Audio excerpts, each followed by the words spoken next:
As you've heard from many of the companies today, some of them we work with, some of them we compete with, we have one thing in common, and that's the thirst, the desire to bring the right talent into the business. So what I'd like to talk to you about today is two companies, but I'm going to focus on one, that's Wunderman. I actually report to two CEOs, Danielle Morel, who runs Wonderman, and David Sable, who runs Y&R. So if you think you have a complicated life, try to work for two CEOs who are extremely different in their approach. But one thing they have in common is how we approach the talent of our business. You can't see this, but I said the best kept secret, because when I joined this industry about 12 years ago, and I had worked at IBM, I've worked at Ernst & Young, and I also was in sales and marketing when I started my career, so I always tell people I had a real job at one time before I moved into HR. So I look at HR as a very practical part of the business and how we should operate. But when I came to this industry 12 years ago, I found that the industry is really, in the HR era, was a very administrative function. There really wasn't a lot of creativity on how they approached the business. Now, this is a generalization, but this is what I found. So I'd like to talk to you about I take you back to February of 2000 when I joined the company. And basically, Wonderman was being renamed to Empiric, and that lasted for about 6 months. It was a terrible type of situation, but it was done by the management. It was the dot-com era. I don't know if any of you were working 10 years ago, but that was quite a crazy era. That was actually the whole area of social starting. It was let's make a deal, right? You had to give your first child, basically, to hire anyone. If the stocks weren't splitting every couple of months, something was wrong with the company. The other areas is cash and carry. People took stock and left. There was no loyalty to companies and so forth. And we were in a very hardcore direct marketing. Direct marketing is direct mail. Right? In fact, Wunderman is Lester Wunderman, who founded the company over 50 years ago. Right? Started was a direct mail company. He's the founder of the direct marketing practice as we know it today. So after all this, I said, and then we were acquired by WPP. Now, I had no idea what WPP was. I do today, after all the years. And it's one of the largest holding companies in the world right now and one of the top awarded companies. So I said, oh my God. But I didn't really say, oh my God. You can imagine what I really said. What the heck am I doing here, right? But I said, you know what? Okay, I'm here. And there was about 6 of us in the organization running the company, and the 6 of us are still in the company, running the company. So let me fast forward now to where we are today. We've tripled our revenue. We're approaching $1 billion business. When I joined, we were about $300 million. Staff growth. We had about 1,200 employees. We're about 8,000 employees right now. The skill change. We were direct marketing mail, and all of a sudden our business world changed radically. Now we're into data, we're into social. 80% of our business is digital, mobile, data. A big change from where we were. So you talk about the change in the industry, you talk about talent and all the impact we had to do to drive the business and still take advantage of the opportunities that were out there. We acquired over 20 companies in the last 3 or 4 years. So our growth has been through acquisition and also through organic growth. We are right now one of the fastest growing companies in WPP. Right? We'll break through $1 billion next year. I don't think it's the money point of view, it's where we've been and where we're going. This is where we are. These are some of the companies we've acquired. Some brands you might know in China. We have Agenda, which is a great company. All the acquisitions we've done, all the CEOs are still with us after the earn-out. And I think it's a hell of a statement that we invest in these companies, they go through an earn-out, and they stay with us. And they still maintain their brands. I know I worked for IBM for a number of years. We'd acquire companies, and the brand would be gone instantaneously. We put value into those brands. These are the companies we worked with. Microsoft we started working with in 2005.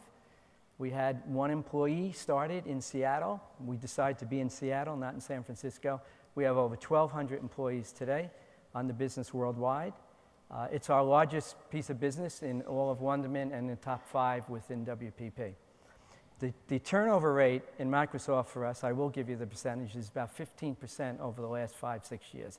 That's unheard of in this industry. So why? Well, let's look at first where money's being spent. majority of the money is going to be shifting into the whole social SEO. I think you all know that. You've heard that all day long, all right? Which means there's greater demand on where the talent's going to come from. We also know that companies are going to shift their spending. As David Sable would say, who runs Y&R, marketing companies have money to spend, but where they spend it on how they spend it is going to be very different than where they spent it even last year or 2 years ago. So what do we do in a company? And I think talent management had some role in how we've changed our company. First of all, is we've set very critical goals for our managers, which I'll cover with you. We have a talent management program we implemented. Right? When I came, there was no such thing as talent management. Right? Our Future, it's a new program we've just kicked off last year. It's to capitalize on those kids today that we say in the industry. I've seen a lot of articles. They're not committed, they're not driven, right? The Z generation. I'll talk to you about what we're doing with them. And then the investment in talent, the ongoing investment in developing our workforce into the spaces that we're moving into. So first of all, we give all of our managers goals, the top 100 managers, and they filter the goals down. And there's a key part, not just on, I know not, in WPP, everybody says WPP is just focused on financials. Yes, they are, but they're also focused on the talent. So we measure our managers 2 ways. 70% of their goals are financial goals, and 30% is around the quality of the talent. In fact, their bonuses are based on that.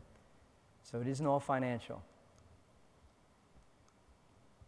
Some of the tools we have, all the managers are driven to talent, the importance of talent. It's the only asset we have. We don't make anything in this business. It's all people, all right? We basically, the CEOs and myself, every year go to every office and we do talent reviews. I don't think there's any CEO that does that in this industry. So if we have a regional meeting in Asia, which we do every January, February, we have a 2-day meeting and then we spend another day just on talent management. All right, so these, I'll show you some of the tools that we use.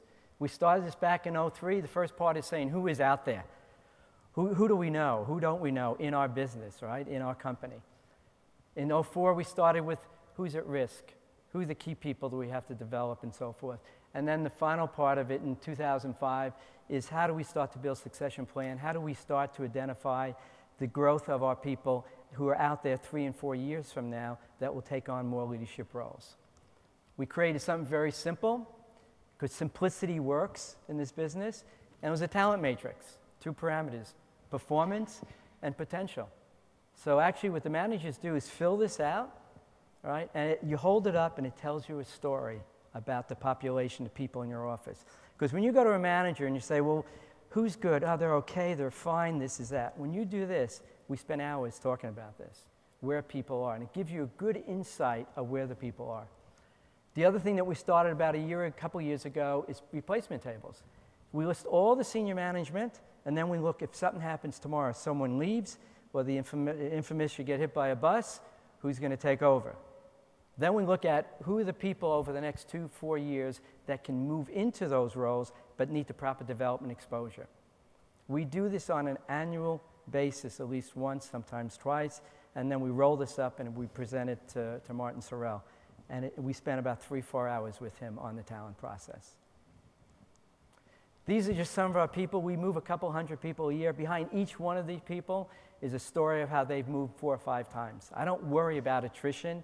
I don't worry about people leaving. I worry about, are we doing the proper talent management, right? If you notice, there's no names. This is interesting. The person with the glasses with the longer hair is David Sable. David is the CEO of Y&R. The reason why I show this is I dug through his records. In 1996, he was basically identified as someone who had potential to do more in Y&R advertising in the future. All right? So we used to do these things. For some reason, we got away from it. And today, he's now the CEO of Y&R Advertising. Interesting enough, he came out of Wunderman. He was a direct marketing person for 12 years, and he's just took it over. I think he's the first DM person that's taken on an agency like that. So let me talk about how we stretch factor. So as we are growing, the problem I have is my line of sight. the line of sight of where are those people with 4 or 5 years. Because I've learned in this industry, the way careers were made, you work for a company 2 or 3 years, you leave, you get paid more, you go to another company, you go to another company, and this is how careers are made, right? So I don't want our people leaving, right, to get opportunities. We should give them opportunities. Here's an individual who started in 2007 in Ford in London, right? I met him when we won the AOR for Nokia a couple of years ago, and he became on the global team in the UK, right? He said, but I want to get back to Asia sometime. I said, we will do that. Spend some time here. He did. We brought him back to Asia to be a part of the Nokia team, to service Nokia, right? After 6 months, the client and ourselves agreed he was doing a great job. We made him in charge of the team, which is about 10, 12 people.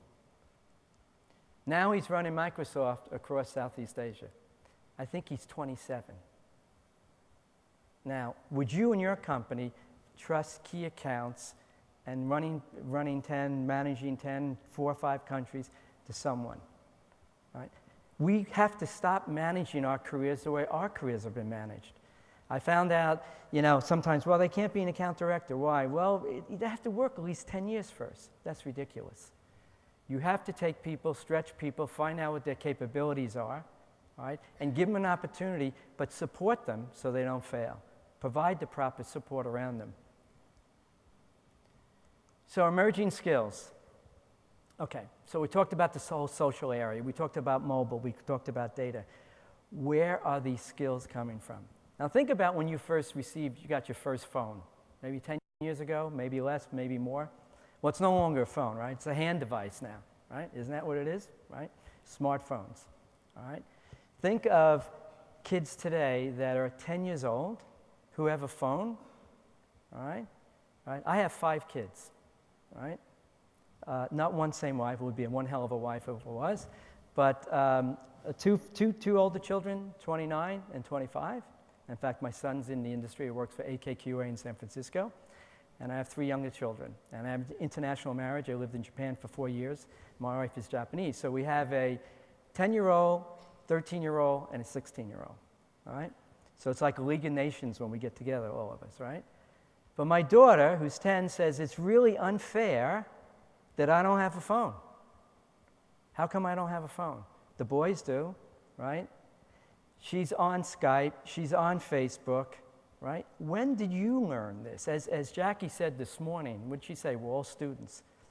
These kids are social media. This is what they're doing. Look at what they're doing. They're constantly, right? I go to my son's room, who's 16, right? He's in high school. He graduates next year.